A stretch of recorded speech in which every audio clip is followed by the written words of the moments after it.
district. I was a building principal at JP too for several years. So excited to be here. Thank you for giving your time up to learn a little bit about under the hood, like our actual school budget. Tonight we're going to be presenting and sharing. My name is, again, Brett Provenzano. Say hello to Lindsay and Lauren. Lindsay and Lauren are behind the scenes. They've done all the work and organization here. So appreciate their hands in this.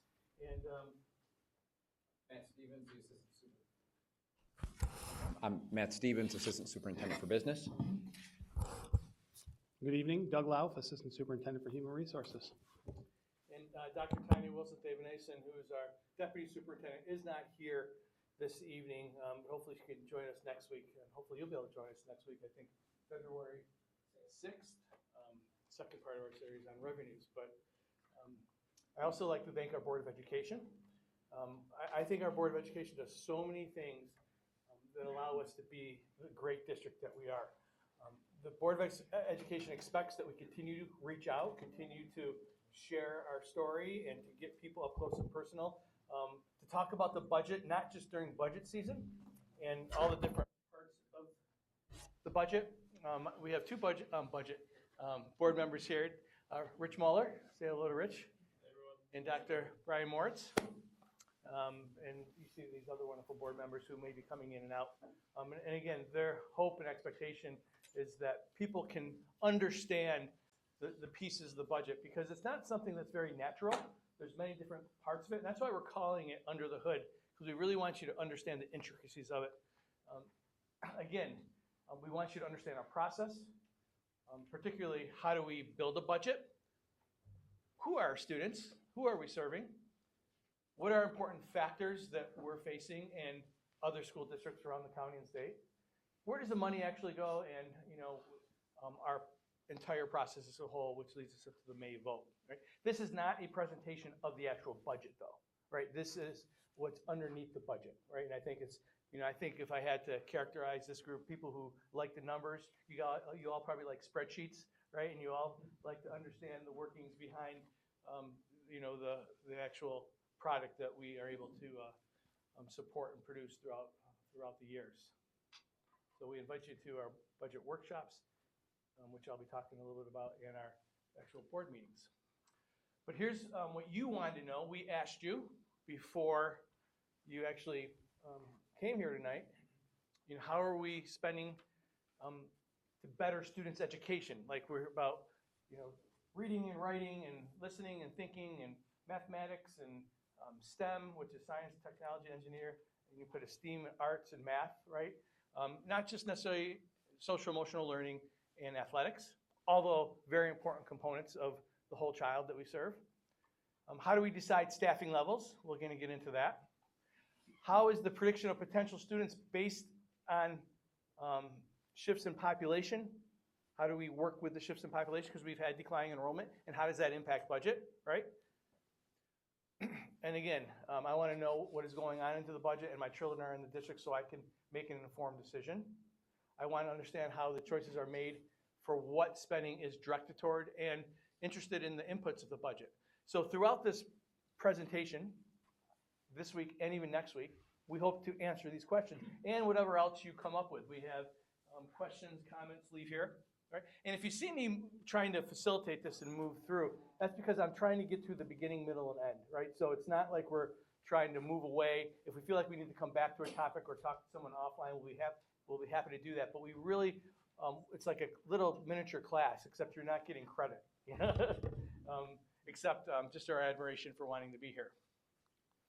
And so the first thing is, how do we build a budget? It starts out with budget goals. Budget goals are, as soon as the budget hopefully passes in May, and we've been fortunate to have them pass, the board begins working on the process of developing goals for the next year, right? So it's not a one-time event. And we go through the summer, early fall, and we build budget goals. And probably around October, November, and I'm really proud of the fact that we get them done early, because if we get them done like right now, we don't have enough time to live with them, right? So our administrators have been living with these goals, not thrust upon them, but since October, when the board approved the budget goals. And they talk about it in workshops and discussion time during board meetings. So we try to really make it a transparent process. And this is what the board came up with this year. And again, we're not going to be talking specifically how we are recommending a budget for 25, 26, but these are, and they're pretty similar, and we build upon them, and I think that speaks to the continuity that we've been trying to build throughout the years, because you can't have different goals every year. You should be able to look through time and consistently see that we're trying to build something and not change something, but you try to have 3 goals and you have subset of the goals, but school improvement, and I think somebody was saying, what are we learning? What are we teaching, right? And I think our board prioritizes school improvement, particularly UPK, and aligning resources to maximize student learning, which means curriculum development, professional learning for our staff, right? So some really dollars directed to those goals. And our UPK program, right? I think our board, I'm really proud of their efforts and passion around building a UPK program, but that has budget impacts as well, but the board puts it out there. Also, modern, environmentally sustainable and safe facilities. We need to protect our investment. We need to continue to build functioning, welcoming, engaging environments. Curb appeal as well, because many people are moving in and out. We want to have schools that people want to come to, which is good for all of our homes.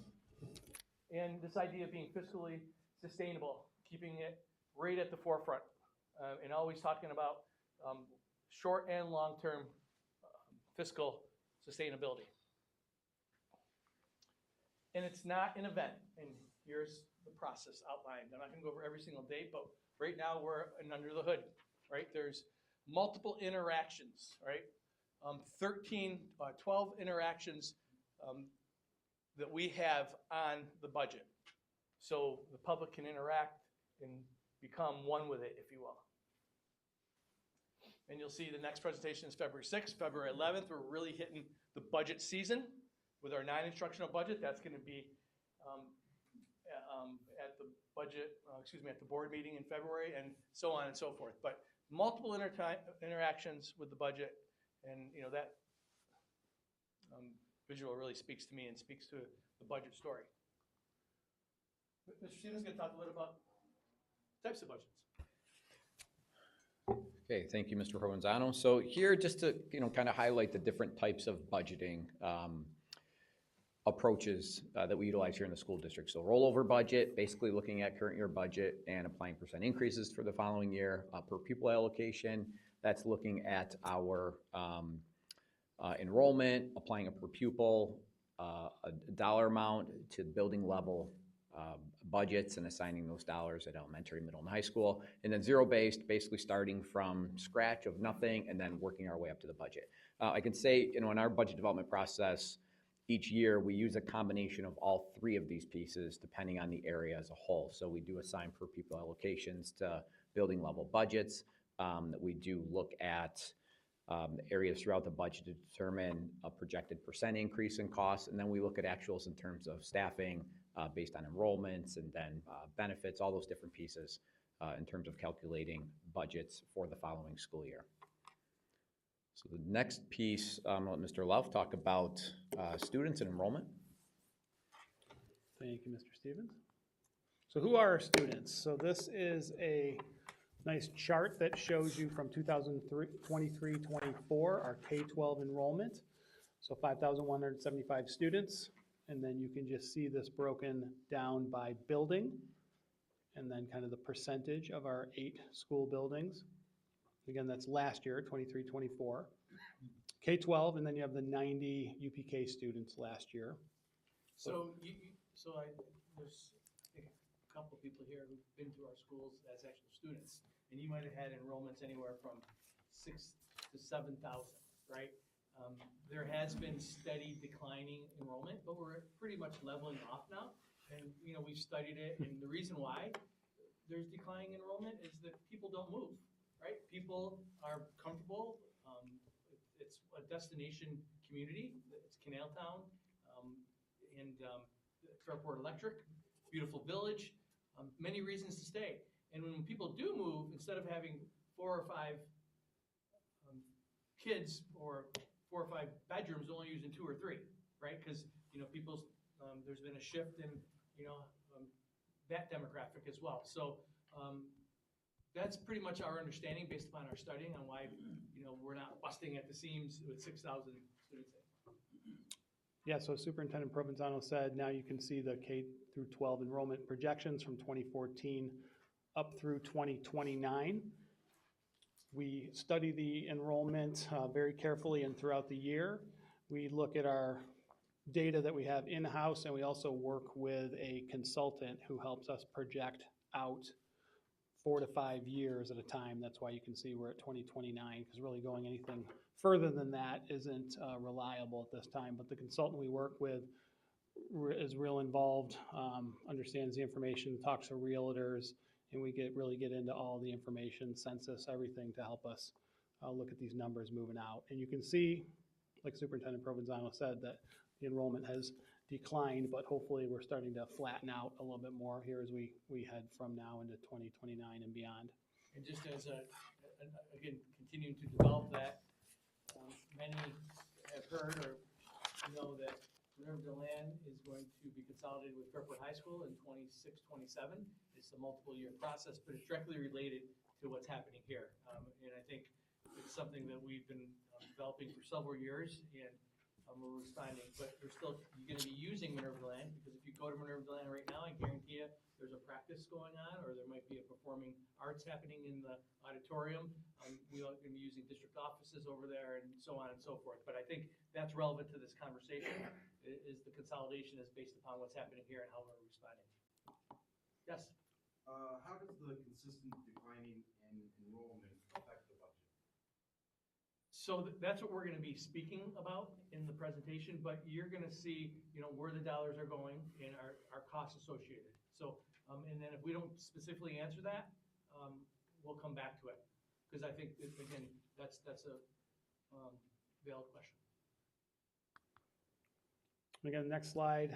Again, our students, this shows the population of students by ethnicity, just so you can get a sense. And again, this is about 10 years worth, so you can see the makeup of our students and how it's changed over time.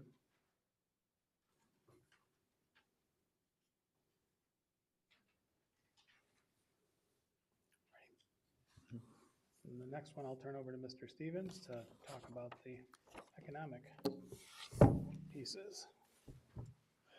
So here's another look at the enrollment as a whole. You've seen the enrollment trends here, just looking at the past 6 years from 2019 through 24.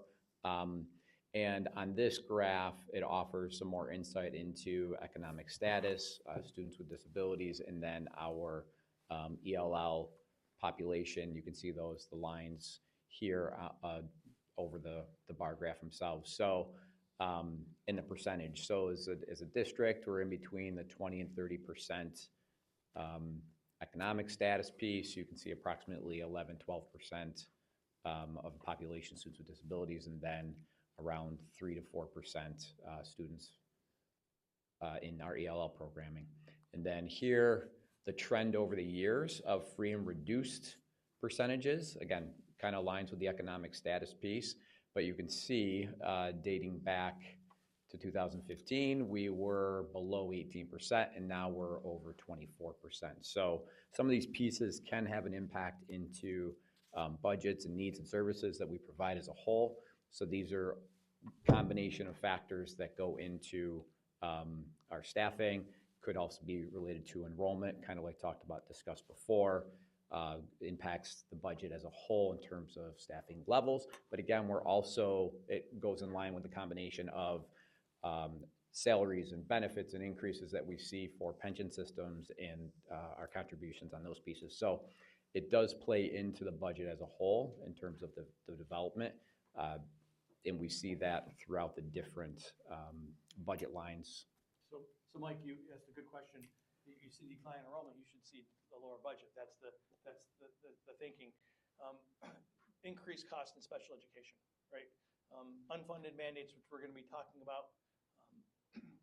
When I was principal here 20 years ago, we were probably a 7% ENL, that's English language learners. We're honored to serve students from up to 20 to 25 different countries. 30 different languages, right? All those takes resources. Fairport's demographics have changed, right? Here's another big one, technology, right? Safety and security. These are all costs that have come through time that that we're obligated to provide our students, staff, and community. Parents continually talk about the safety and well-being, not just the physical safety, but the social emotional safety. We have a robust counseling, mental health support staff more than ever. We see that these things are called adverse childhood experiences, right? Adverse childhood experiences is trauma that occurs in individuals' life. And when you have free and reduced lunches increases, like we say 24, 25%, there's more needs, there's more support that students and families need. So our schools have become more engaged with families in that realm. We have an incredible network of support, a strong behavioral health rate in our schools, one of the only few districts, but our students have access, our families have access to counseling support, not just because it's a nice to have, it's because there's a need for it. And we've seen that through the years increase. So those are just some answers. I just wanted to accentuate that. I didn't mean to interrupt Mr. Stevens, but those are some of the costs that we're going to continue to be talking about, and you'll be seeing that it's not always a one-for-one declining enrollment and declining costs. On top of the salaries and benefits, we all know what that's like in our own personal lives, and even the cost of going to Wegmans these days and getting gas and transportation, and the list goes on and on. Sorry, Mr. Stevens. That's great. Sorry, Mike, we'll continue to develop that though. I'm sorry, yep. Really quick, this chart is the free and reduced lunch. Is that the quantity of students enrolled in the program, or that could qualify to the program? Enrolled in the program. So this data comes from the state. So if there are individuals that would qualify but haven't applied, then we're not capturing them here. So we do, yeah, our food service department that's a great question. They make a lot of efforts. There's direct certifications that come from the state through Medicaid and SNAP program. And then there's the application process that our food service department each fall is sending out the applications, trying to connect with families to at least have them fill it out to see if. We anticipate that this Qualify. number's higher because people won't fill it out, or, it makes more, so you would think that in secondary, the numbers would be greater, but what happens is they fall off, but they're greater in the elementary. So it's just based upon, where some people are and what they're willing or able to do. Yep, great question. Yeah. So discussion, like we want this to be an interactive conversation. Take a look at the handouts of our student data that we've been talking about. What are your impressions of our student enrollment trends? Do any of these trends surprise you? What do you think are the implications of these trends? And we've sort of been having that conversation built in here, but just some ideas here. This is an opportunity for more thought and reflection. Or ideas. Yeah,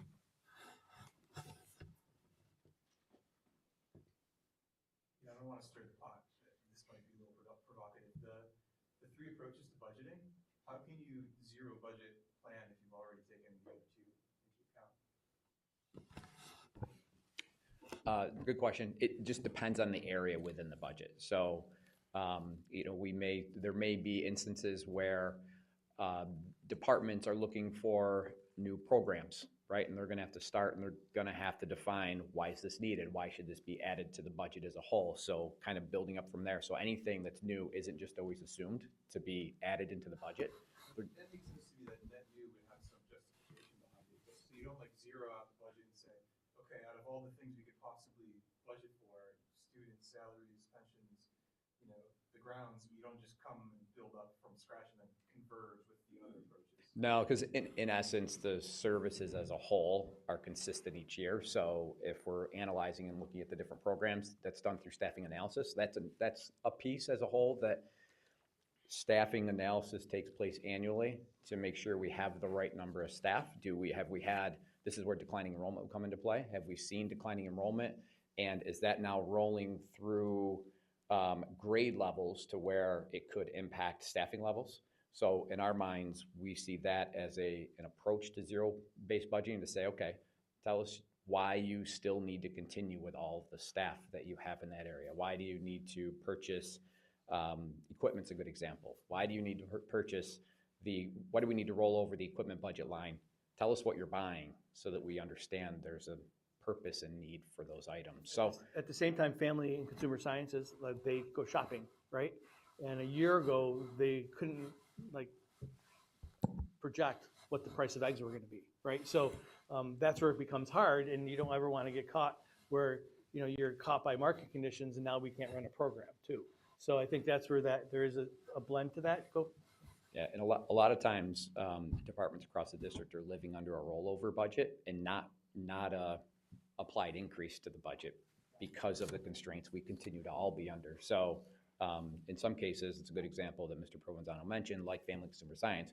We've seen the cost of food going up, and our departments are navigating and working within to see how can they cut costs, still provide the same type of services to the students at the same time, or what can we give up this year that we would have preferred to do and to be able to offer this piece as a whole. So those are some of the, Another thing is, like, who could predict the weather, right? But we have to budget for snow plowing, and we need to make sure that we have the right mechanical equipment to service trucks. And if it's a really heavy winter, you're going to, you know, need more service, and so on and so forth. But if it's a light winter, like in some years, so we have to be ready and agile enough, because, you know, and that's why we have, you know, great budgets, and I think one of the best in Matt Stevens here, to develop budgets and making sure that we're able to fulfill our program, fulfill our obligations, while also project the unknown sometimes. Yes. Do you have one of, like, the chart with the enrollment was really useful. Do you have one of those for, like, FTEs or headcounts? We're gonna be, right, that will be, right, the FTE. Yeah, there's a chart. In one of the slides, yes, as we go, not here. as we go through this presentation, you're gonna see a staffing piece, and you'll see a chart that speaks to our ratios. 100%, yep. Bridget? The question, as the student enrollment decreases and we have probably a higher percentage of retirees with STAR and other exemptions, is that really affecting budget?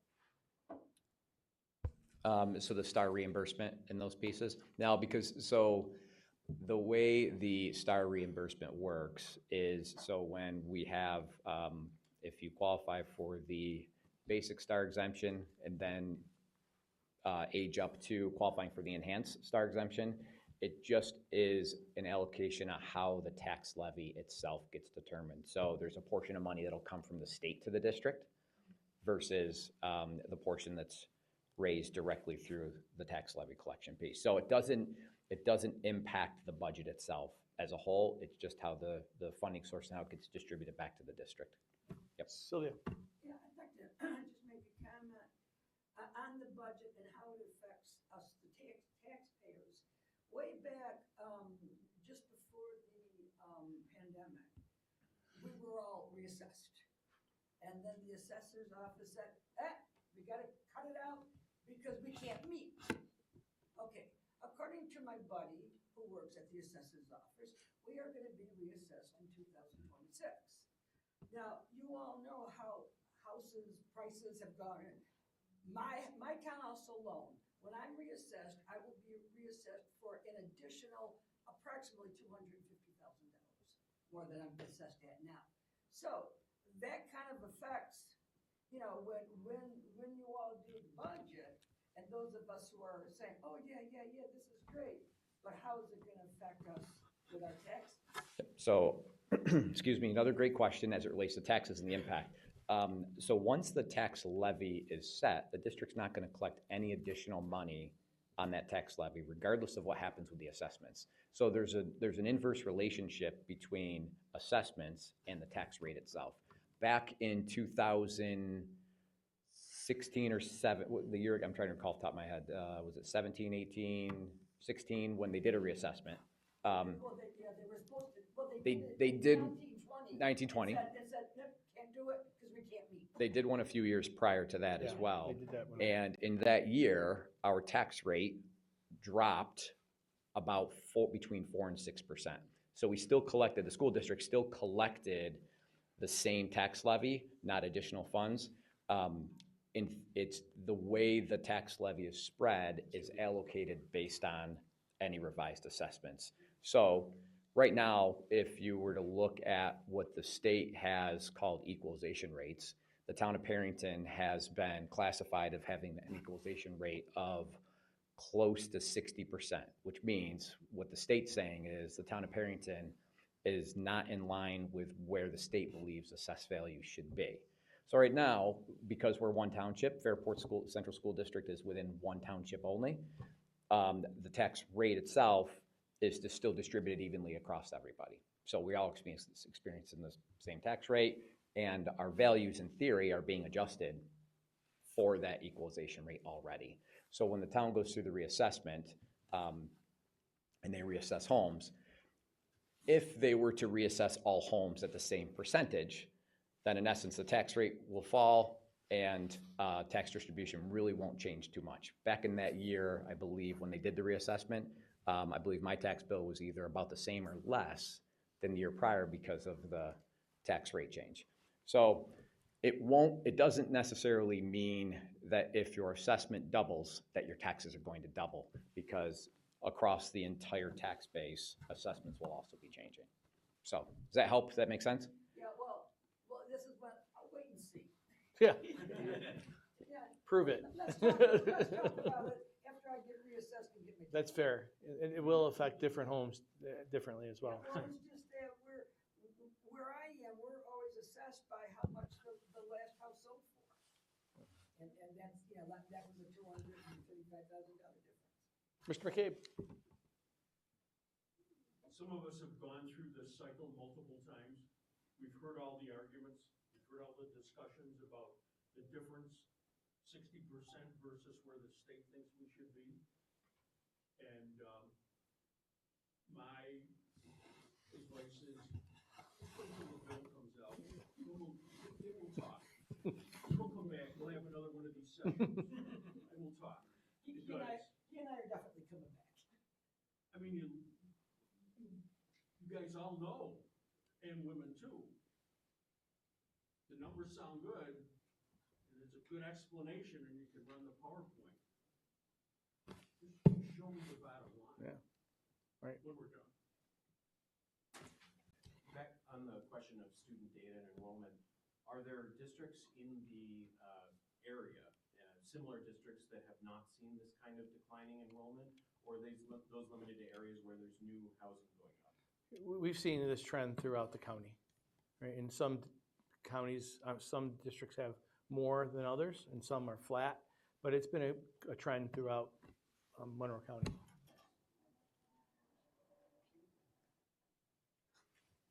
Any other thoughts relative to enrollment? Because these were just prompts. I think it's doing what it's supposed to be doing with the conversation. Another one? What are Fairport's budget factors?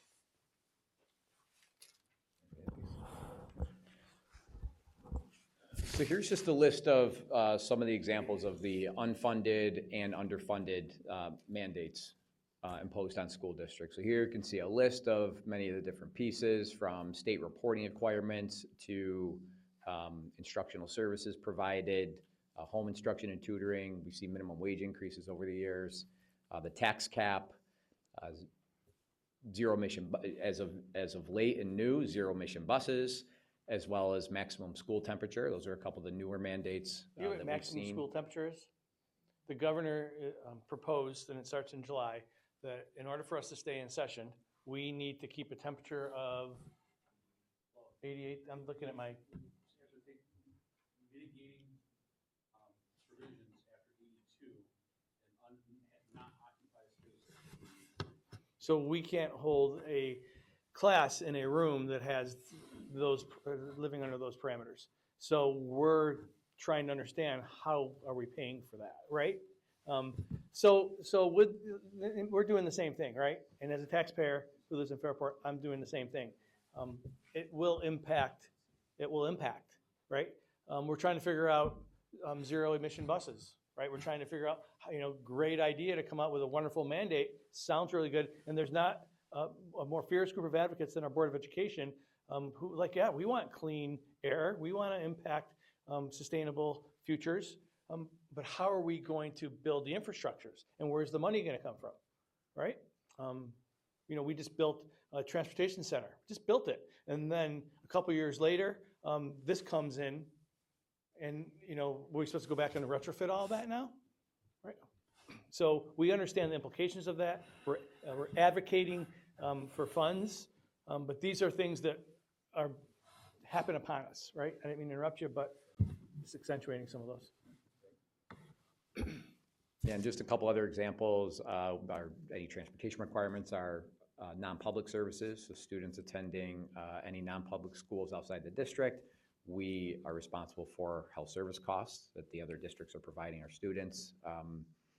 Purchasing competitive bidding, again, the Affordable Care Act went into place several years back, but there's reporting requirements to that. There's requirements to offer affordable health insurance to any employees that qualify. So some of the different pieces that roll into how does the budget get put together, you know, to make sure that we can meet these mandates themselves. The amount of data warehousing and data collection that we have to, Mike, goes back to your question.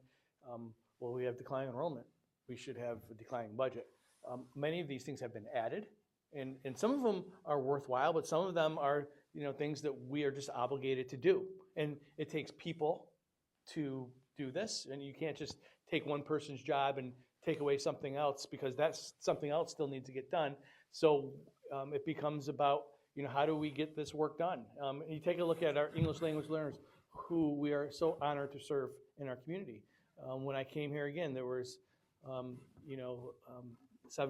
or I would like to say about, 60 to 80 in any given year. But now we're living between 150 and 180, right? That takes staff that we're obligated and honored to provide that service to our students. And then you put on top of that a federal mandate and a state mandate to make sure that we provide certain levels of services. And again, that's how the budget and that's where the money goes through the years. Not mandated, but a Fairport priority. When we reach out to families, we're doing a budget survey right now. I hope you take the budget survey. But this is what our Fairport priorities: class sizes, making sure they're developmentally appropriate. You don't want to have class sizes in Fairport at the kindergarten level of 25 kids. So we have class sizes between 15 and 20. We take a look at what we try to do 6-12. Keeping class sizes around 25 as well. So that's a community expectation that we continually get feedback on. That's something our staff continually advocates for. Because of the range of needs and services and initiatives that we put forth, you need to have manageable numbers. School improvement, again, curriculum. So again, that question about, talk to me about the learning. Well, the learning costs, right?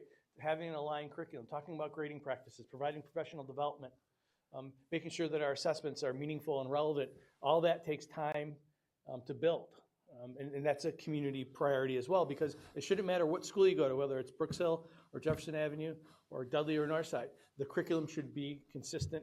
There should be quality controls that we're able to measure and assess. And again, and I'm proud of that. And I think our board has prioritized that, and I know because our community has prioritized that. Behavior specialists, again, since I guess even before the pandemic, we started to have that conversation. I'm looking at our union president for teachers, Susan Casement, in the back, about the range of student needs, and they're great, more than ever. Classroom teachers and our wonderful centuries that you see here are interacting with students in multiple different ways, and that's because there's multiple different needs. Universal pre-K kindergarten, Spark Labs, that's science, technology, engineering, art, and math. Like, how do we build scientists, explorers of the future? Well, we start it really early. We're proud of that. So again, I'm not going to go through all of these, but these are Fairport priorities. They're not mandated, but it's what Fairport families have told us. And if you had a child who went through our schools, we're proud of the experience that we're able to give them. From robotics to facilities and maintenance expectations, to walking distances for transportation. Again, safety and security has grown, and it's a priority, and we're proud of partnerships we have and the people who work here and support our schools, interscholastic sports teams, many opportunities beyond the classroom, forming arts, Fairport expectations. Yeah, so again, it's more of the same. What's included in the budget to support students in programming? It's more of, not gonna repeat what I just said, but these are the things that occur in our schools daily, from providing the academic and social emotional sports, to curriculum development, to safety and security, summer programming, right? Enrichment opportunities, remedial opportunities. We need summer school opportunities for students, special education services. UPK, again, growing because we believe the science says you get the students starting sooner, right? The more opportunities they have to be connected and engaged and successful at school, and getting them here a year sooner is a board priority, which again, I think it speaks to their values. If you come to the Fairport High School, the elective programs that we give our students, from humanities classes, we have classes going to Washington, D.C. to interact with legislators like no other. We have business classes, again, robotics, engineering. Our students get a nice general survey, so when they leave, they're prepared to go into the future. And I've spoken to many college recruiters, and they look at Fairport transcripts differently than they will look at a student who comes from X, Y, or Z. And I've heard it many different times. Like, they don't have to tell me that. They say they don't weight them, but they look at things differently. And because of the program and opportunities our students have, again, from the performing arts to the athletic fields to inside the classroom, our students are successful, but that's an investment.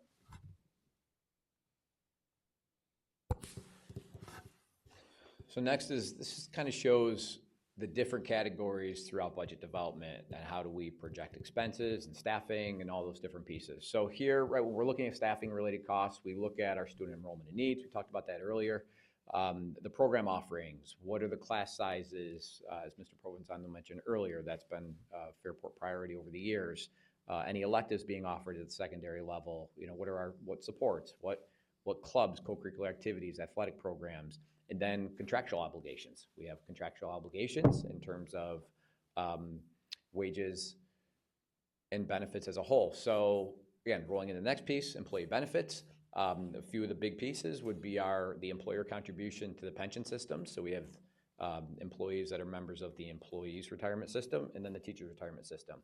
The percent of salary contribution to those two different programs, over 10% to teachers and over 15% for folks in the employees retirement system. So within our budget, we're taking these salaries and we're multiplying that by that percent contribution rate that the employers are required to contribute. Social Security, Medicare taxes, 7.65% of wages. So that's another piece that is determined, by the government in terms of our contribution there. Health and dental insurance, workers' compensation, life insurance, unemployment, disability, all insurance pieces that we carry as a district and offer to our staff. Utilities, operations, maintenance, security, and technology. Here, again, natural gas, electric, water, phone, those are, many of the kind of given pieces that we have to be sure to budget for. We look at our costs on an annual basis. We look at our usage, kilowatt usage, our therm usage, those different pieces. We purchase natural gas through a cooperative and estimate amounts that we plan to use for the year to try to get better pricing. Those are some of the examples that we do there as a whole. We have Fairport Electric, right? That's a great piece for Fairport Central Schools that we're able to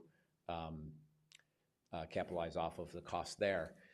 Fuel for any of our vehicles. We have our own maintenance vehicles that are out plowing, as well as some contract plowing that we have to utilize just due to the quantity in the areas across the district. Network security and support, as Mr. Provenzano mentioned before, the technology piece, our support there, both by utilizing BOCES provided services and then our own district provided services. Those are the combination of those areas there. Debt on capital improvement projects. We have a debt service schedule based on approved capital improvement projects where we have debt payments that are offset by building aid, and then there's a local share depending on the project itself. In some cases, as of more late, you've seen the district go out with projects that have capital reserve usage that can decrease the principal borrowing so that we can match up those principal and interest payments to coincide with the state building aid to have no additional impact over the time period in which we have received the aid and paid the debt off. And you can see there, 2024-25, our building aid ratio was 77.7%. So on every qualified dollar, we receive back about 78 cents on the dollar for those eligible expenses. The state aids reconstruction projects over 15 years. So when we have a renovation reconstruction project, we're getting the building aid over the 15 years at that aid ratio. That helps to pay the debt that we also have on those. Transportation, we budget for our own staff and contract transportation for transportation services. So we have, you'll see on the next slide, Mr. Love will talk a little bit about the staffing pieces, together with me. But we have our own drivers and bus attendants, and then we also utilize contract transportation. In some years, we've been short drivers, and we've had to contract out more services than in other years. BOCES provides support for our students in special education programs through BOCES. So we contract with BOCES every single year for transportation services, as is done by many districts in the county.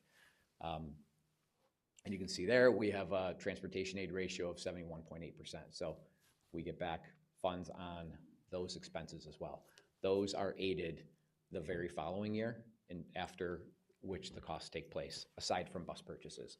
The state aids buses over 5 years, so they amortize the cost over 5 years, of which we get back the transportation aid on those. So here's a current look at 24-25 staffing by bargaining unit, and here you can see our Educators Association at 573, our teacher aides and assistants or paraprofessionals, about 122, transportation at 111. We've seen that as low as 80 to 90 just because of shortages we've experienced here, and contracting out over 10 bus runs to outside contractors aside from the BOCES piece. Our clerical, the Central Association of Schools, the Facilities Department would be the Central Association of School Support Personnel. Clerical, the School Office Professional Association, then our Administrative Association. Then our non-collective employees is a variety of our Century staff, nurses, any confidential secretaries and confidential employees. Those are many of the pieces that roll into the non-collective piece. So I'll let Mr. Love talk a little bit more about staffing and when we're looking year over year. Sure. So, these numbers ebb and flow a little bit. They've been fairly flat the last few years. But as you can imagine, when you think about what this looks like and some of the costs, we need to be competitive to recruit and retain the best employees because we compete with our neighboring districts. This year compared to last year, the total at the bottom of the screen was a little higher than this. And I know we have, like Mr. Stevens said, we have more transportation folks this year than we had last year, which is a good thing because then we don't have to do those contract routes outside of the district. So it's, better cost savings for us to hire our own people and have our own staff driving our kids. For a job? Yeah. So like the transportation numbers are up this year as compared to last year. But the FEA, the Fairport Educators Association, those numbers are a little bit down as compared to last year, but not by too much. But every year, as you can imagine, we do the staff analysis. We have retirements that come in. We really review those retirements to see if they're positions that we need to rehire for with a new employee, or is it something that we can absorb through attrition because the retirement is happening. We do have more paraprofessionals now than we've had in previous years.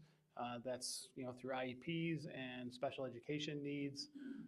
But overall, these numbers are fairly flat, but there's some ebbs and flows within them. And on the far side, you can see the CBAs, the collective bargaining agreements, and when they are up. So our first contract that's coming up is the Transportation Association here at the end of June, so we'll be working on a successor agreement there. You can see the other contracts over the course of 26, 27, and 28. And like I mentioned at the beginning, obviously we need to study neighboring contracts and see, where we fall in comparison. And like I said at the beginning, we really need to make sure we stay competitive so that we can, recruit and retain the best possible staff, because they're going to go, next door for more money potentially, depending on how we structure our contracts. Yes, sir. How do you guys account for subs? Substitute teachers, I mean, which bucket is that in? It's not in this bucket, it's entirely separate. So these are our permanent employees staffed, Good question. whereas the subs, it's separate because those aren't full FTEs, unless it's a full building sub, which they may be categorized under our non-collective piece, but otherwise it's, they're not captured because they're not here every day. It's more on an on-call basis. They don't have benefits, any of those pieces, so. They're budgeted for, yes. We analyze sub-utilization year over year to see where expenses are falling. And I'll be honest, it can fluctuate variably each year, just depending on the needs. Or the pandemic. Yeah. And I will say, as it relates to budget and when we look at these pieces and analyze the staffing, what you see on the enrollment piece, just to kind of jump back to that's any one of these slides here, the orange bar, and you see the drop in enrollment. The change you're really looking at here is the graduating senior class compared to the incoming kindergartner class. For the most part, typically between grades 1 through 11, or 1 through 12, those grades are typically shifting up from kindergarten up. There isn't much fluctuation as a whole between those grade levels. The up or down change isn't as large. It's typically if we're graduating, I'll just use round numbers. If we're graduating 500 and we have an incoming kindergarten class of 400 as a district, that's where we're seeing that change. So sometimes it takes time as it rolls through all of our grade levels to where we're able to recognize some of those savings in the staffing as a whole, if that makes sense, because as it rolls through the cohorts is when we're then able to make some adjustments.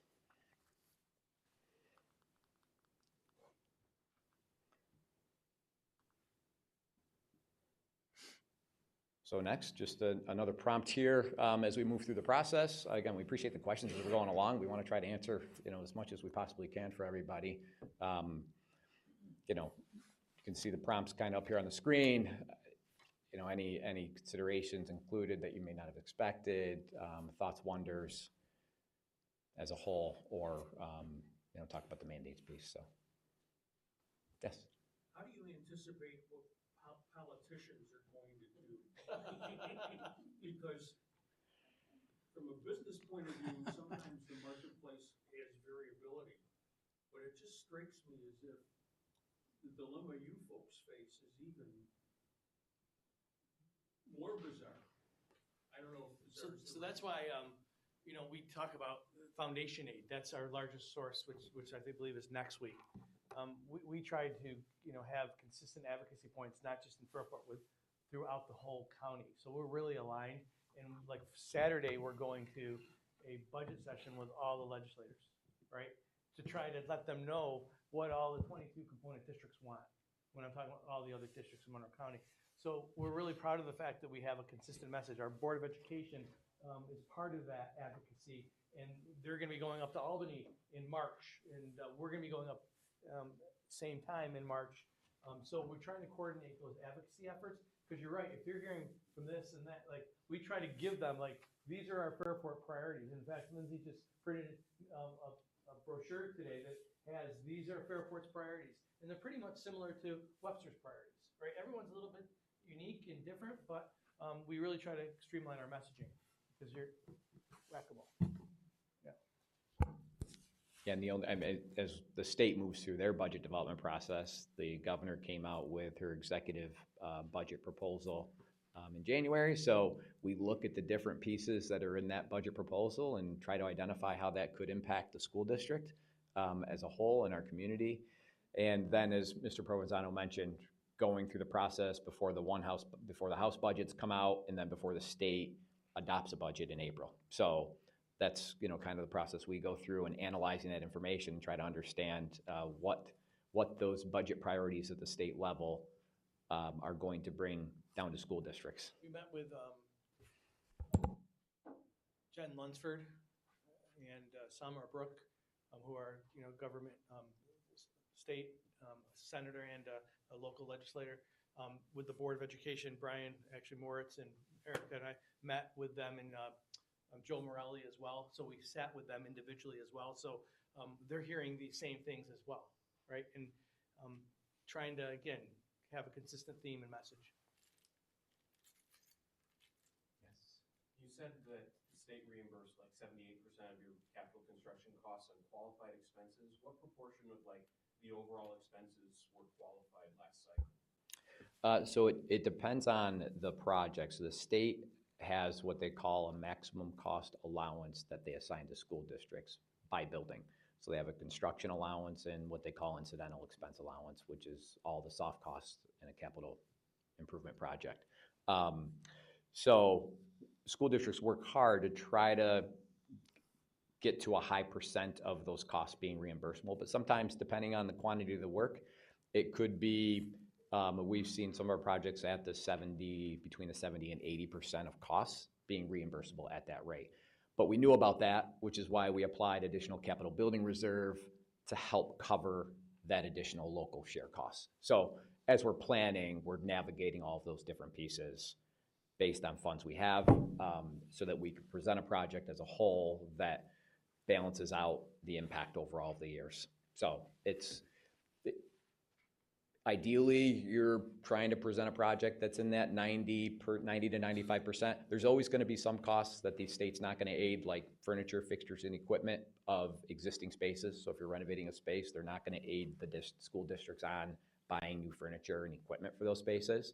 But as a whole, if you're doing the renovation reconstruction within your building, typically you can get to that 90, 95% aidability, as long as you haven't exceeded your costs that are allowed. And the place we've done that has, for the most part, been at the high school. And then when we have done some work site-wise at Jefferson Ave, when we built the new bus loop, because the state classifies site work as an incidental expense. So again, like I said, when we've planned for it, we've known those, we've projected them, and we've utilized additional reserve monies to be able to bring those costs down. The board, and I would never try to speak for them, but they have continually prioritized maximizing aid at each building. So we have minimal to no tax burden or additional tax burden on the community. So when you see projects, we're really trying to, make it a zero additional cost. Yes? Who's actually responsible for divvying out the budget? I have a child who has an IEP, who needs a certain device to help communicate. We're being told Fairport has no money for anything. I kind of want to learn more about that. Like, we could talk about that offline, and actually your principal's here as well, too. We could. It's a UPK student.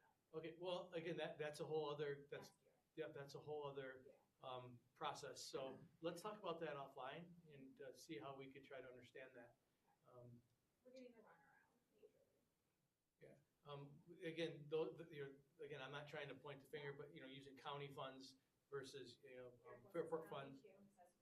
Yeah, it could be frustrating at this point.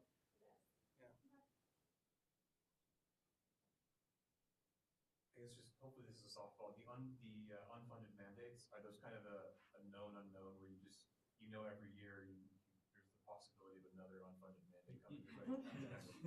Budget for that? That list has grown. Unknown. Yeah, there are known unknowns. I like that. Yeah.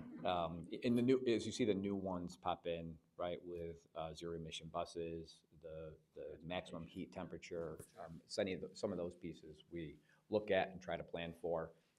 As an example of the zero emission buses, the state has changed how they'll aid those buses versus how they aid diesel buses. So they aid diesel buses over 5 years. They're looking at zero emission buses over 8 years.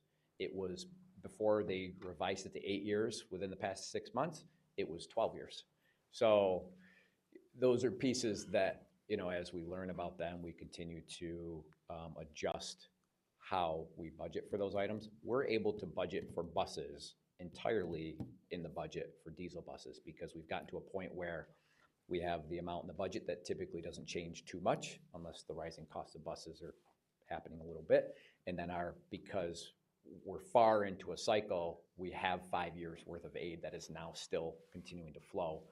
We'll have to change that thought process on zero emission buses because the costs are more than double. And to pay for it on a cash basis and wait 1/8 of a year before those catch up, it would take 8 years to get onto a cycle. So we'll have to change the approach on those as a whole, unless it changes again, yes. Electric buses last less or a shorter time frame than a diesel bus? Batteries, they say batteries will, go within, I believe, 8 years. Right now, we keep our diesel buses for 10 years, so we'd have to purchase a new battery, which, from what I understand, can be expensive on that piece. So there's different variables, as we look at those. But the biggest piece in New York State that we run into for buses is rust. Right? That's the biggest piece we run into, and our staff, between our bus washers, our mechanics, they do a phenomenal job at trying to limit that rust and having 99 to 100% Department of Transportation passing rates for our buses each year. So, because if a bus fails, it's got to be off the road, fixed before it can be back on the road.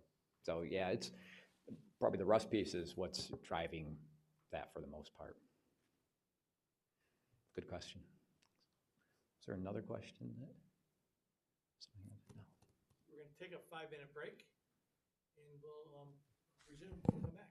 5 minutes.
part of the evening is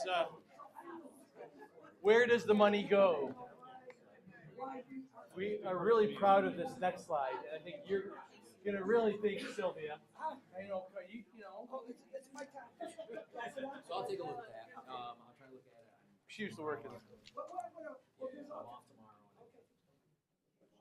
So Mr. Stevens is going to take this next piece, and we're really proud of this slide. You know, the manpower that it took to build this slide was pretty significant. So Mr. Stevens is going to talk about the general fund budgeted dollars and cents and where the dollars go when it comes to building a budget for reference. All right, thank you. They laughed because they wanted me to break the dollar down, so I had to cut that dollar manually to get it to match up proportionately. To He'd really like to do it, though. That's I the don't thing. know. I'm going to scoot around so I have the microphone in front of me here. So this is a breakdown of the different objects that we pay for throughout the district. So you'll see, and you know, in some of the slides coming up, there will be a function breakdown, which is like the area of the district, such as instruction or facilities or technology. Then you have objects like salaries and benefits, equipment, materials and supplies, what we're actually buying. So as can be expected, most of what we do here is a people business. So salaries and benefits make up over 70% of the budget itself, or you know, on that dollar comparison basis, every 71 cents, at 71 cents on the dollar for the, you know, as it breaks down there on the dollar as a whole. BOCES services, we contract out with BOCES for services such as special education services that they can support on a shared basis, which helps us pool some of the resources at school districts, technology, any technology or security improvements, phone service, some of those pieces that can qualify as a shared service under the BOCES realm, where we purchase those services through BOCES. And on some of those services, we get back BOCES aid. Special ed services is a high cost aid that the state has in place for schools, but technology, any professional development, some of those pieces, we get back BOCES aid on those the following school year. And then contractual services, tuition, fees, insurance, 6 cents, our debt service and capital outlay. We're allowed to do a $100,000 capital outlay project every year as approved by the state. We get back the aid on that the very next year. So in essence, we're receiving back about $77,000 on that $100,000 project the next year. Then material supplies, textbooks, you know, the next piece is really, you know, about 1 cent as a whole, equipment without buses, and then equipment with buses. So to kind of give you an idea, that bus number is around $1.5 million or so as a whole in the district. And then utilities, fuel, and then other interfund transfers. So I have special aid in parentheses there. There's our summer programming for special ed has to be categorized in our special aid fund. So any of our costs that take place over the summer, from transportation to instruction, we have to budget a transfer over to the special aid fund, and then we're getting the aid on those services there as well. So that's kind of the breakdown, and we see that pretty consistent year after year. It's for the most part going to align, unless there's a year which we have new debt coming out from a capital project. But on the other side of the budget, there's a revenue that's helping take care of that piece. Here's kind of a look at how we compare to the county in terms of percentage based on those different objects. So here you can see in the light blue and the green, those are the salaries and benefits. So you can see as we compare to the county, pretty consistent as a whole between the two, and this is covering all county districts. So it's going to factor in,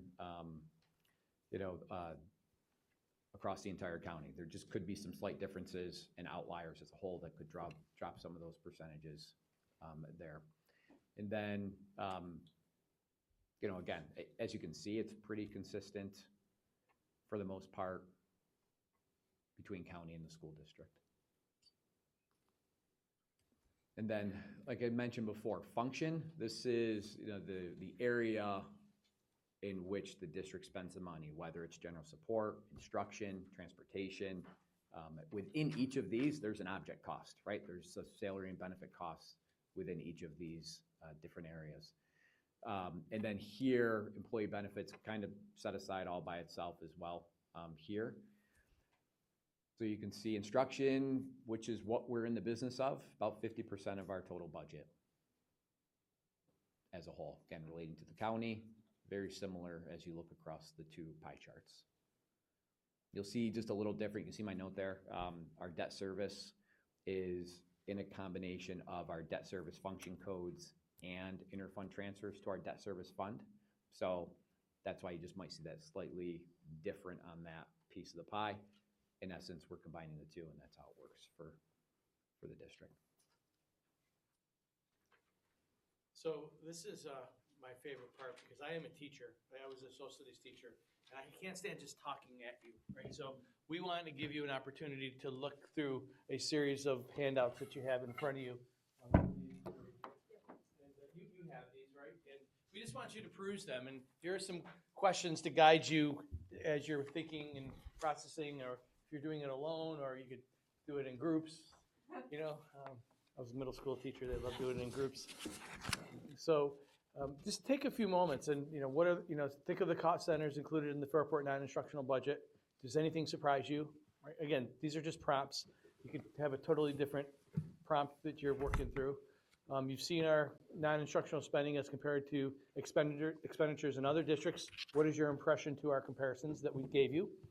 And what do you think, feel, and wonder about the non-instructional budget, right? So again, just some ideas to get some time to talk about it amongst yourselves, or if you're with someone, or you could look at it individually. So take a few minutes to do that, and then we'll come back to have a conversation.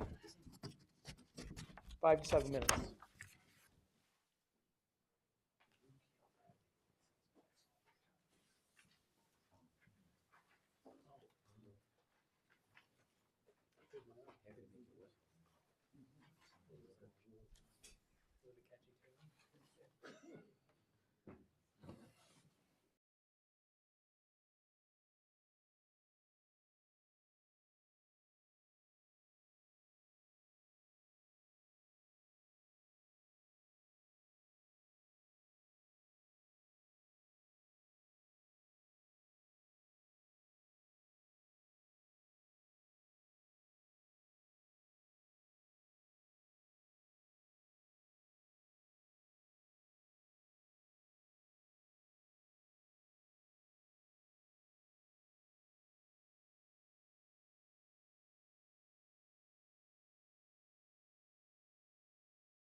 Yep, so bond anticipation notes, those are a form of debt that we borrow in the short term before a capital improvement project is ready to go to long-term borrowing, because we don't start to receive our aid until there's a time frame that we don't want to go to long-term borrowing until we know that building aid's coming in. Sometimes we may have a bond anticipation note that rolls over, depending on the cash flow of a capital improvement project.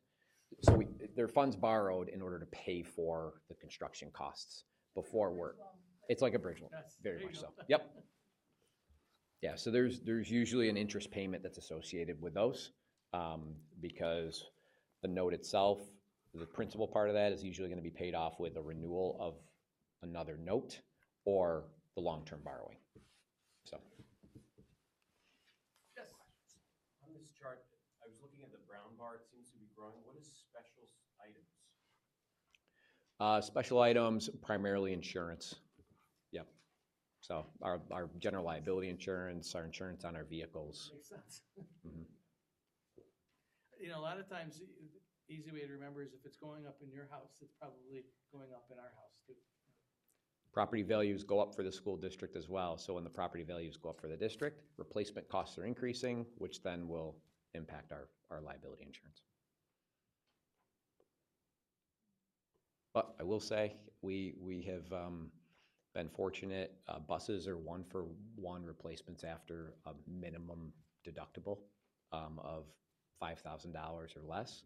So we've had, since I've been here, we've unfortunately had a couple of buses declared totaled over the years, and because of insurance, got an entire replacement cost for those for a fraction of the dollar. We've had a couple instances in the district where we've had to utilize our insurance that is more than paid for its premium in a year.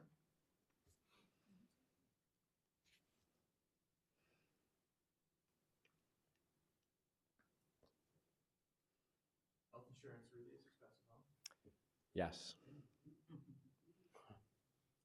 Does that enter into contract negotiations? It's contract negotiations. Mhm. So there's, depending on the contract, there's a % contribution from the district, and then usually a % contribution from employees for the different plans. And it also speaks to a reality, I think Mr. Loff was speaking about being competitive in the market, making sure that we have, you know, the best resources for our students, best staff. When you're looking at transportation department as well, you know, when you're putting together packages, when everybody's vying for the same type of service, you know, all those market factors influence our work here. So when you reference market consists of the education market, or it consists of the entire community market? Yes. Right, both. No, it's both, because in order to run a school, we found out really fast during the pandemic how essential some of our essential workers were. And if we don't have them, we can't run school. We were close to not being able to run programming, you know, our school lunch program as well. You know, we need to make sure you have competitive wages and benefits. Our paraprofessionals that Mr. Loff was talking about for services to support students one-to-one, aids or programming. So it's like a market, but in the educational world, that when we're all vying for the same professionals. I guess my question was more towards the education community versus the business community. What Education. is the parallels associated with benefits for the education community versus benefits that are available to general population of the business? I Do you mean how do they stack up? Yeah. Comparatively? Yeah.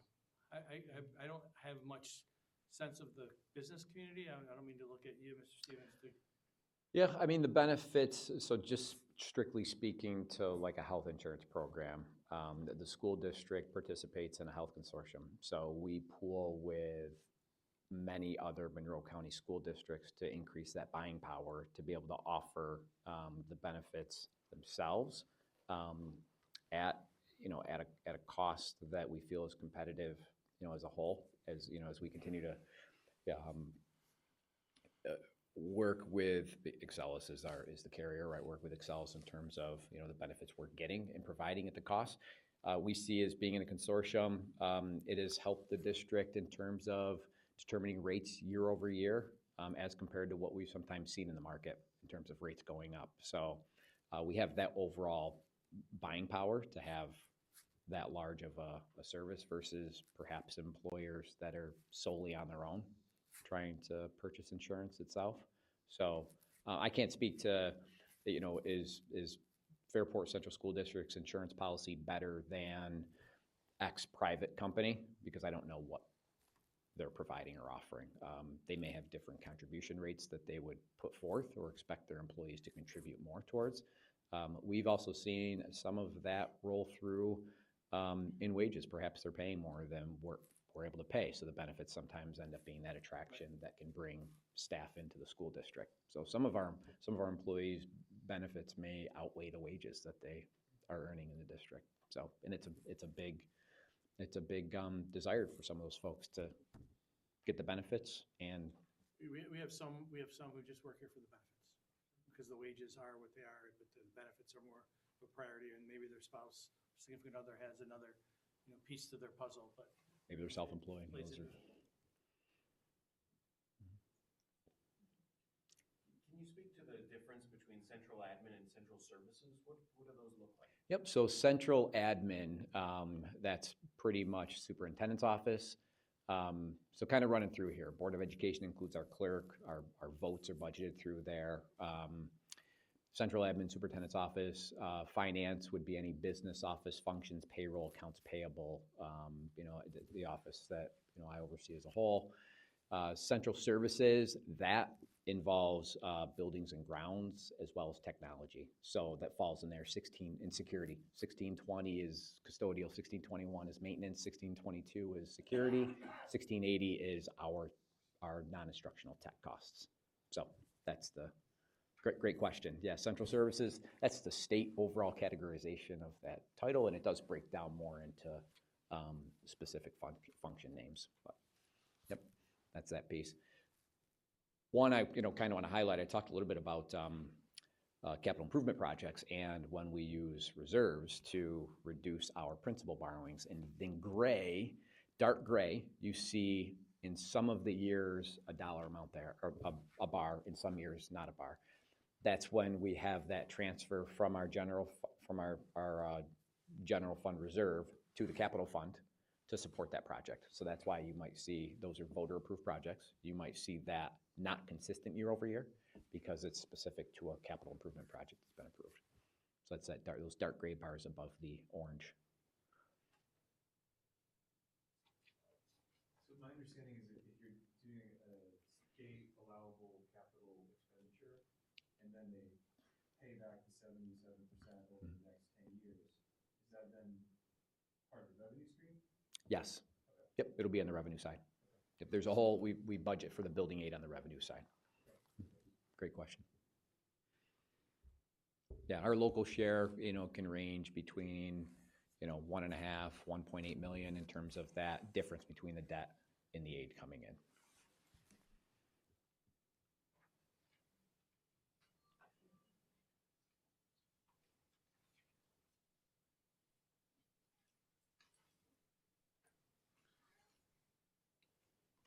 When you look at it, like 70%, 71% of our budget is staff, right? And people, it's a people-driven industry.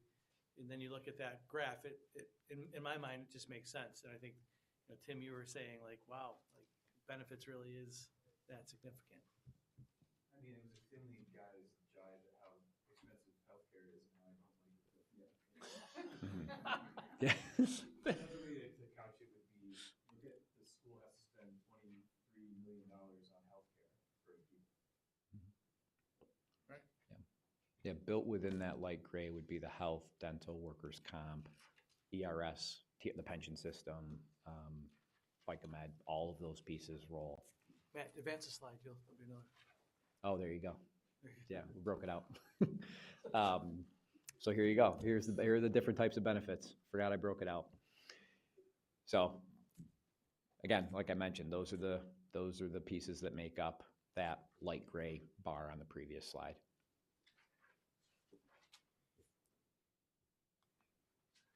And then the facilities area, so this covers the 16, 20, 21, and 22 I talked about before that were embedded into the central services. And here you can see, for the district, our costs over the years. Between 19 and 2020, we had some large paving and sealing work take place. That's why you see those bumps. So those were one-time expenses we had in those years. 2020, we were able to do a little bit of that because we did have the shutdown. So we had some funds that we could try to take care of that paving and sealing with funds in that particular year as a whole. Overall, about 1.2 million square feet across all of our school buildings and ancillary buildings. We have 8 school buildings, 4 other buildings, two administrative, transportation, and then where our facilities and tech team are housed behind Minerva DeLand. 300 acres of mowing and taking care of the grounds that our staff is responsible for.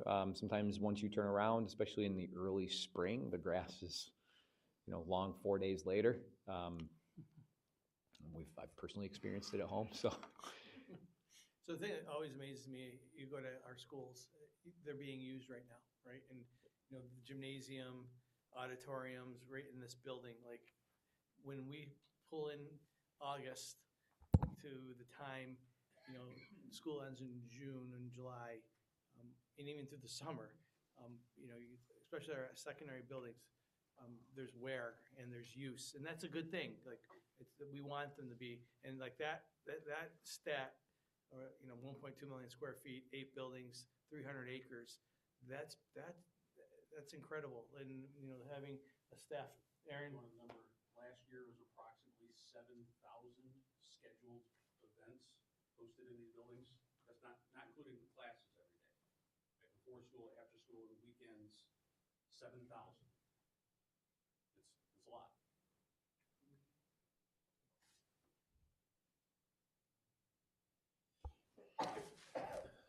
And sometimes even in this, sometimes our actual expenses are not as high as we would have anticipated because we sometimes can't fill staffing positions. So when we're able to get fully staffed, we'd see that expense land to where we would anticipate it to be.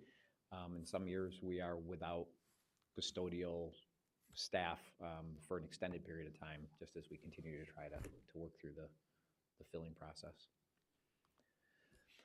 Next is the other portion of central services, and also included on here is the instructional portion of our tech side of the budget. So in the dark blue would be in that central service category we talked about before.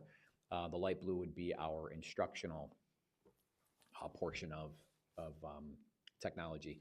And that really comes down to the services that are specifically being purchased and provided to for student instruction. So anything else like our network support, back-end security, those pieces fall in the non-instructional portion. And then the instructional portion is directly supporting the student instruction. So here you can see our staffing. It's going to be both instructional and non-instructional, software, hardware, our web hosting, server hosting, data warehousing that Mr. Provenzano talked about earlier as well. We're able to get those services through BOCES and capture back some revenue on that. And then we did have some support, so you see a drop in 2022. The federal stimulus funding was able to support some of our wages related to our instructional coaches. Those are back into the general fund as a whole. So we were able to utilize the funding on a temporary basis to fund those different positions, and that's why you may see a larger increase in 23. Also, there was a voter-approved proposition to spend out of our technology capital reserve to make one-time purchases on network upgrades. So we try to do those. They're more so long-term fixes, not something we'll need to replace in 5 years. So that's why you'd see an escalation there in 23, because it wasn't an increase in the general fund, it was using some reserve funds to make a one-time purchase through BOCES. In 2024, we see a revenue come through for that expense on that BOCES purchase. So that's how we strategize those BOCES expenses. So Do I have this right? I'm sorry, just talked over something. You utilize BOCES services here? So they do the work in-house? They will, yes, they do work in-house. They will make a purchase on our behalf when we're buying technology. So they have the agreements with the vendors. So one of those nice pieces is they have the contracts with outside vendors. So they have one contract instead of having to have 8 to 10 school districts each have their own contract with BOCES. That's how they're able to classify those as shared services. They make the purchase on our behalf. It gets delivered to the district. They work with our tech department to get those pieces in. And practically anything that comes up technology-wise, we reach out to BOCES and say, can we purchase this through you to try to maximize aid? We're able to purchase our multifunction digital printers, copiers through BOCES, even get the service on that aided through agreements. Mm-hmm. Yes. Yes. When you say we, you mean you and the school board? The school, decide to, you may propose it, but the school board has. The board approves the budget, correct. We make a recommendation. I make a recommendation to the school board, and they have the final say. In terms of things that will happen in the middle of the school year, where it's not part of the budget, but it's something that needs to be expensed. Is that brought up to the board? Yeah, I communicate with the board. And what's the dollar amount, Matt, the transfer? 50,000. So if there's anything that requires a budget transfer greater than $50,000, then that gets brought to the board to review and talk about that expense so that they understand. There's certainly ebbs and flows throughout any budget in a year, but any of those, unexpected or mid-year pieces that come up, we have those conversations. Thanks. Yep. Especially if like maintenance, like we need X, Y, or Z, and we need to transfer. The board is definitely involved in that action as well. Thanks. So next, talk about transportation and look at the historical spending here. Again, our transportation involves, anything from salaries to our bus purchases, fuel, oil, parts, repairs, tires, all those different pieces to maintain our buses and our fleet as a whole. So here, one of the pieces I just kind of want to highlight is down at the bottom of the graph, the darker orange bar there is contract transportation. So that's not the BOCES contract transportation. The BOCES one is the bottom bar. So that one stays fairly consistent, just depends on our student programming and the needs. Also what BOCES can support, because they've also seen shortages in staffing. So in some cases, we've had to try to navigate some of that transportation in district because BOCES doesn't have the staff to support our needs. But that dark orange bar continues to decline, and as we see, next year when it says 2024, we would see that much less because we were able to recruit, retain staff, and reduce our costs for the contract transportation, which ultimately falls into the blue bar for our own district transportation, but it's our staff servicing our student population in our community.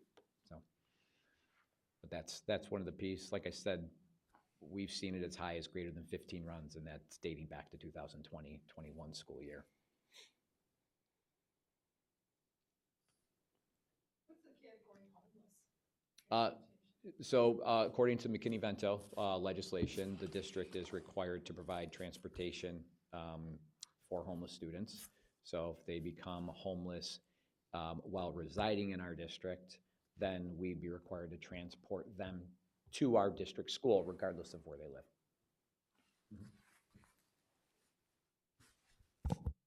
So they can have continuity in education, so there's not a gap.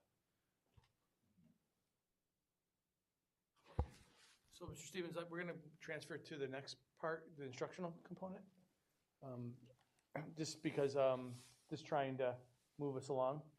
Do you want this? Oh, So the instructional programming, I believe, is the crux of what we're trying to do as a school district, right? And I think that's, again, one of the main questions at the beginning was, what are we spending our dollars on? And it's right here, the elective programs. We have 110 elective programs offered. And just taking a look at FHS, you know, the social studies, math, science, and so on and so forth, it's laden with opportunities to help our students be the best version of themselves. And we try to give something to everyone.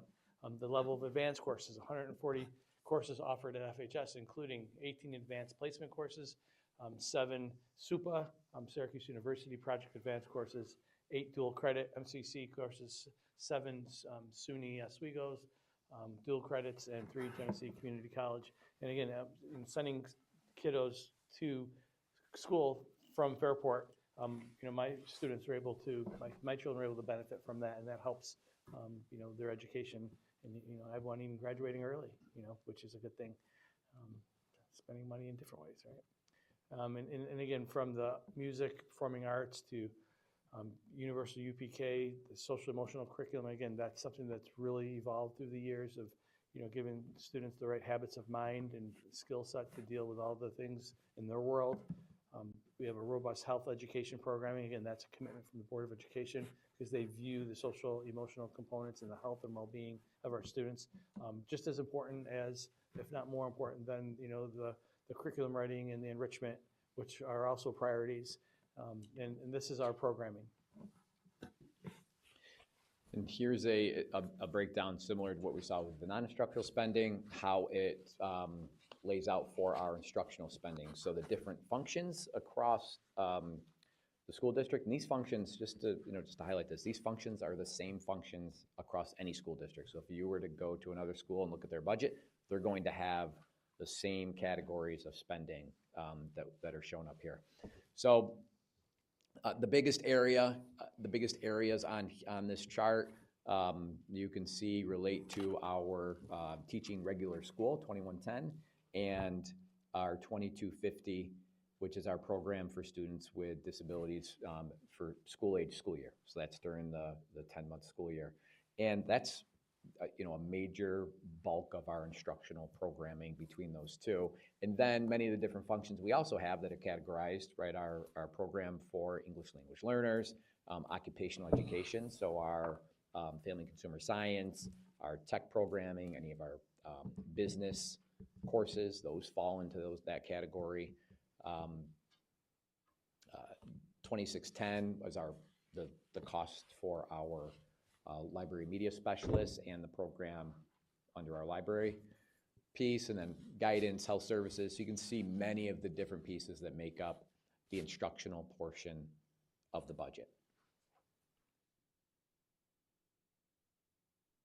And mostly what you would see here in terms of the increases would be a combination of our staffing adjustments. So we could have reduction, addition in staffing in different areas, coupled with contractual increases, you know, for wages. So that's the piece there. And then other costs are embedded in here too for all those objects I talked about before: equipment, supplies, you know, any outside service, contractual costs related to those areas. So special ed, there would be BOCES costs embedded into that purple category as well.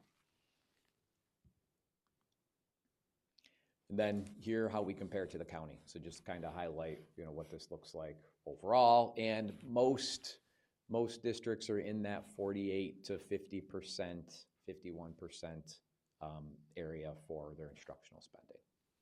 And it can, you know, where you may see variances could just be programmatic based. It could be higher cost programming in a school district. It could be, you know, it could be cost of staff and programs that they have there, years of service, any of those could couple into it. And then in any given year, you could see a district dip below, depending on any attrition or pieces within the budget.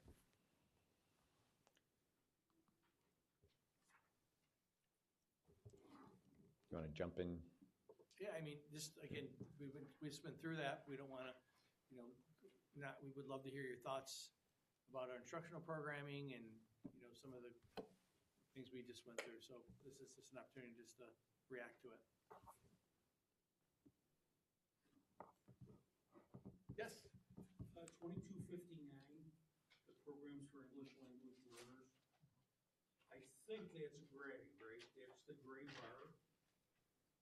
It's, Like the yeah, fifth one up. it's just underneath the purple bar, and it's gonna be smaller because the state created that function code just a couple of years ago.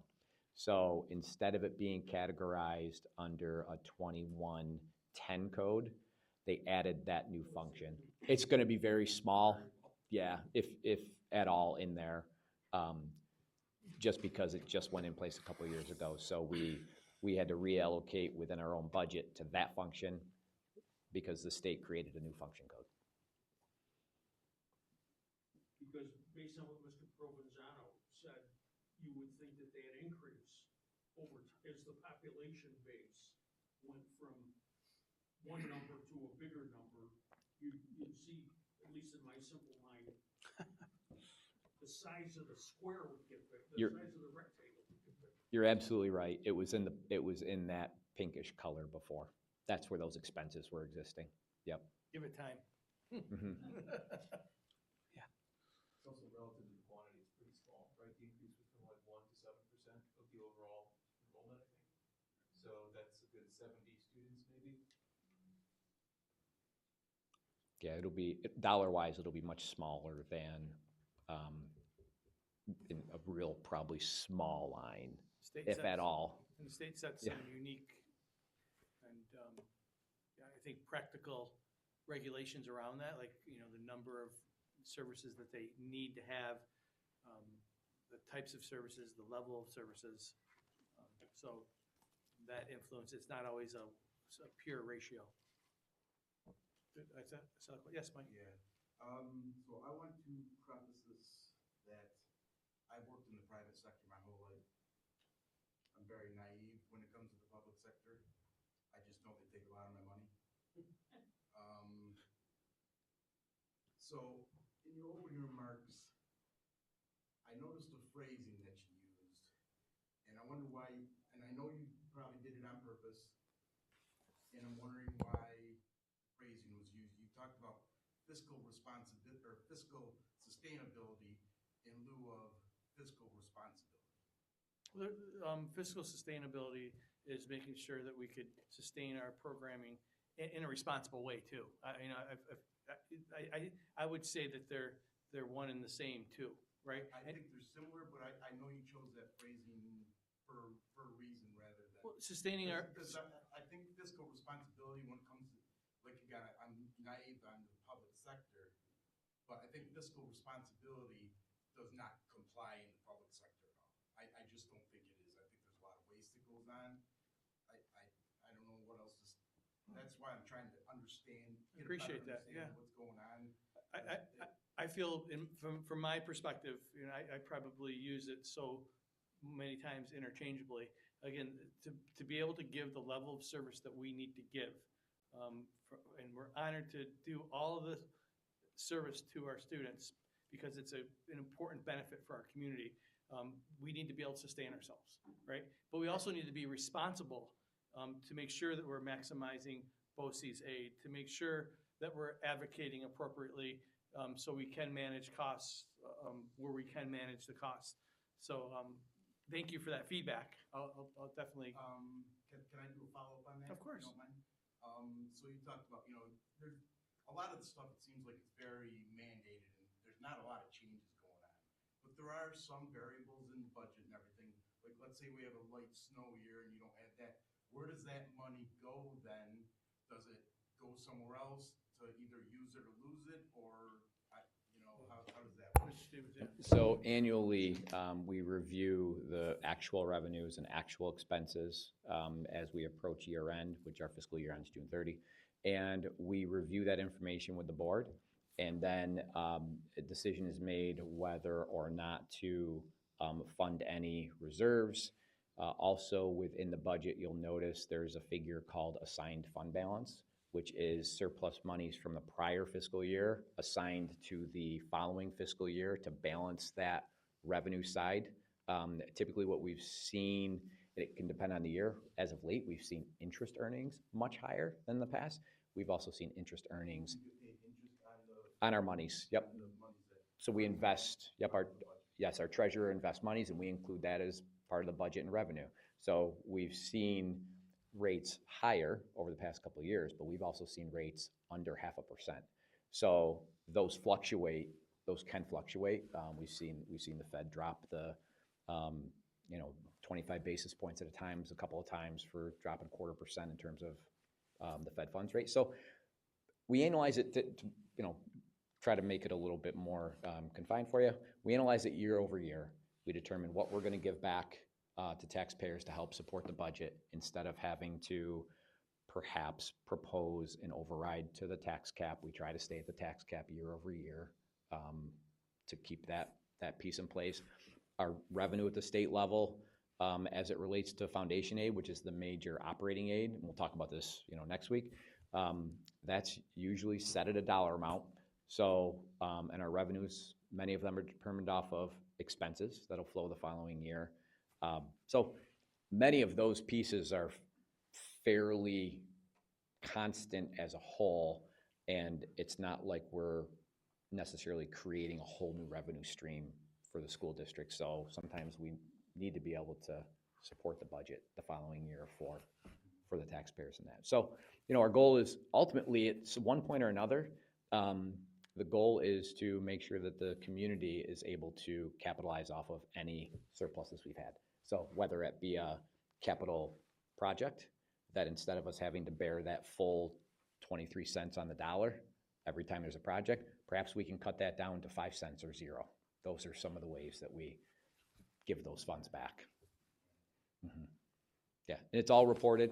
All the reserve balances are all reported, so it's transparent and clear and out there so folks can see what we have. Next week is reserved. Yep. Thank you. So, great question.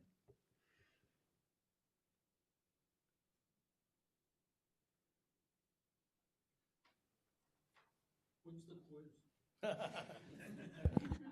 May 20th.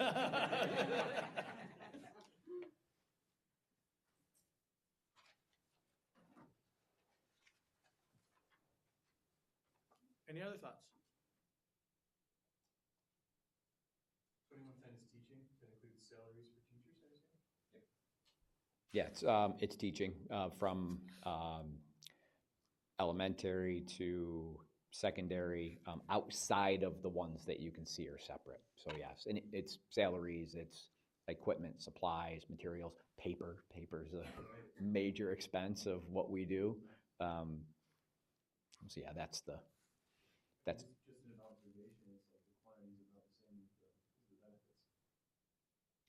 So the school's expending about as much on benefits as they are for paper and teacher tuition. Is what I'm kind of getting. Yeah, if you think back to the function of instruction, right? Back to that other piece, that was half the pie for what we do. You're correct. Yeah, good observation. Which is what we do here, right? Instruction is our business. So this is extremely important to us and what we do and the services that we can provide to the school community as a whole. You might even say that your priorities are quantifiably the right side of things. The median, right? Yes, yeah. I would say. Always the goal. That is, yes.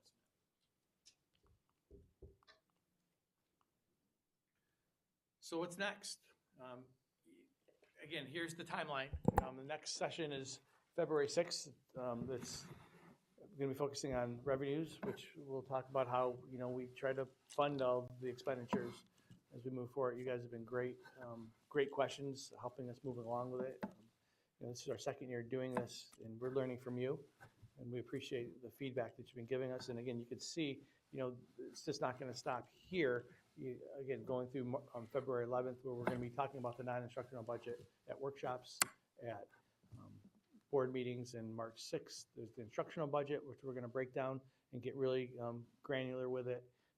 Presentations to the Board of Education, and again, the first complete budget, March 18th, you'll see it all come together, and then we'll make a recommendation to the board on April 22nd, and then a public hearing on May 6th, and it goes all the way to May 20th. Many opportunities, and I appreciate you guys being on the front end of it. We have an opportunity here for feedback, and we really will continue to reflect on what we get here and try to integrate it into our next session.